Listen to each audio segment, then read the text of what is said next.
Two flight data recorders from Ethiopian Airlines Flight ET302 have been found, as airlines around the world ground Boeing 737 MAX 8s like the one which crashed Sunday, killing all 157 people on board. The plane's digital flight data recorder, DFDR, and cockpit voice recorder, CVR, were recovered from the wreckage Monday. Ethiopian Airlines said in a statement, they will enable investigators and experts piece together the last moments of the flight and should help explain why the new plane crashed. Flight ET302 to Nairobi had just taken off from the Ethiopian capital of Addis Ababa Sunday when it reported technical problems and asked for permission to turn back. It crashed shortly after, with investigations underway. Multiple countries have suspended use of Boeing's new 737 MAX 8 aircraft amid concerns about its safety. On Monday, the Civil Aviation Administration of China ordered that all domestic Boeing 737 MAX 8 jets be out of the air by 6 p.m. local time,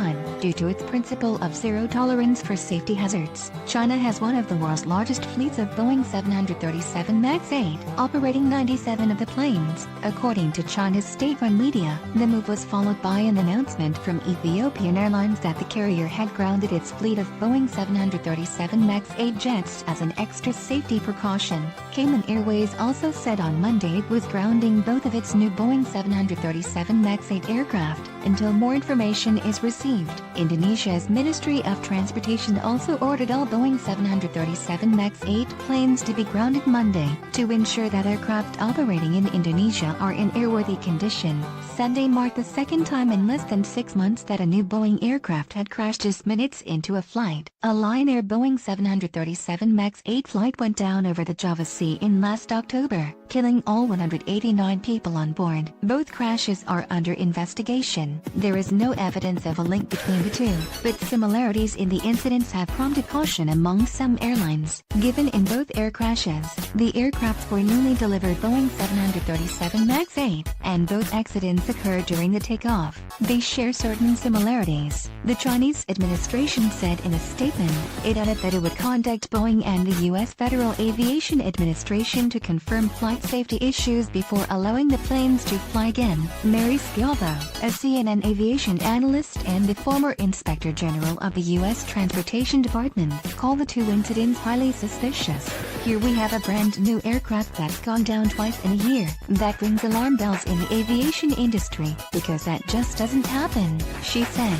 State-owned Ethiopian Airlines is one of Africa's leading aviation groups, and the continent's largest carrier by number of passengers. The Kenyan and Ethiopian governments announced a joint disaster response team on Monday to investigate the crash. Kenya's Cabinet Secretary of Transport James Macharia described it as a very complex investigation. In a statement Sunday, Boeing said it was deeply saddened to hear about the loss of life in the Ethiopian Airlines plane crash. A Boeing technical team will be traveling to the crash site to provide technical assistance under the direction of the Ethiopia Accident Investigation Bureau and U.S. National Transportation Safety Board. The statement said, investigations ongoing. The Ethiopian Airlines flight to Nairobi, in Kenya, lost contact with authorities at 8:44 a.m. local time, just minutes after it left Bo International Airport. Tuel Miriam, Ethiopian Airlines CEO, said at a press conference Sunday that the pilot had reported technical difficulties and had been given clearance to return to the Ethiopian capital.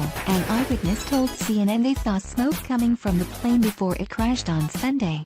Miriam said a routine maintenance check hadn't revealed anything before takeoff. The pilot, Yared Getachew, was a senior Ethiopian Airlines pilot who had flown more than 8,000 hours. He had an excellent flying record, according to CEO Tuel Miriam, was a senior Ethiopian Airlines employee who had flown more than 8,000 hours and had an excellent flying record. He added, as it is a fresh incident, we have not been able to determine the cause. As I said, it is a brand new airplane with no technical remarks, flown by a senior pilot, and there is no cause that we can attribute at this time, Miriam said. Speaking on Monday, Kenyan Transport Secretary Macharia said relatives of the victims would be given the utmost attention, including accommodation and flights to Ethiopia, if necessary. The U.S. National Transportation Safety Board said on Sunday it would be sending a team of 4 to assist in the investigation into the crash.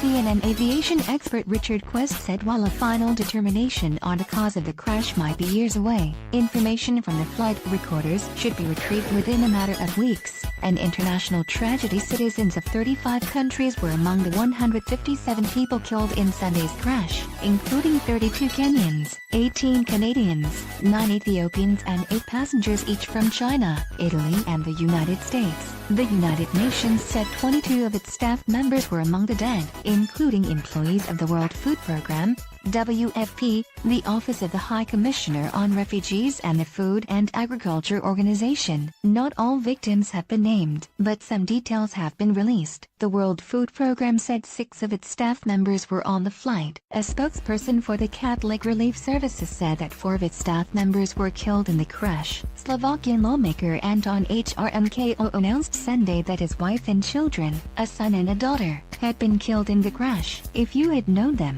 please think of them in a quiet memory, the statement from HRMKO's office said. Kenyan Cedric Asivagwa, a third-year student at Georgetown University in the U.S., was also among the victims. According to a statement from the university Sunday, the Georgetown family has lost a stellar student, a great friend to many, and a dedicated champion for social justice across East Africa and the world, the school said. Pius Adesemi, a Nigerian-Canadian professor and author, quoted a poignant Bible verse in a Facebook post before boarding the ill-fated flight. "If I take the wings of the morning and dwell in the uttermost parts of the sea, even there your hand shall lead me, and your right hand shall hold me." The verse, identified in the post as Psalm 139:9-10, reads, "The Ethiopian government expressed its deepest condolences to the families." In a statement from the office of Prime Minister Abiy Ahmed, CNN's Karen Smith and Bethlehem Fella contributed to this article.